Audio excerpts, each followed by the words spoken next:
বাবু, তুমি এখানে কি করছো? আহ, এটা তো খেলার জায়গা না, এটা বসের অফিস, বসের রুম। তুমি এখান থেকে চলে যাও, তাহলে বস দেখলে তোমাকে বকা দেবে। Excuse me, mind your language.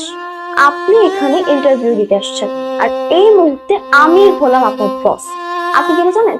আমি চাইলেই এই মুহূর্তে আপনাকে এখান থেকে বের করে দেওয়ার মতো ক্ষমতা রাখি। এই যে আমার ইন্টারভিউ, তুমি কি আমার সঙ্গে মজা করছো? বিষয়টা আপনার কাছে ফানি লাগলো? এটা কোনো ফানি বিষয় না। আপনি যেখানে আপনার কাজের জন্য ইন্টারভিউ দিতে আসছেন, এটা হলো আমার বাবার অফিস, মানে হৃদয় চৌধুরীর অফিস। আর আমি হলাম তার একমাত্র মেয়ে। আর সে যেহেতু এখানে নাই, তার মানে আমি হলাম এই অফিসের বস। আমি নিব আপনার ইন্টারভিউ। এখন কিনা এই পিচ্ছি আমার ইন্টারভিউ নেবে?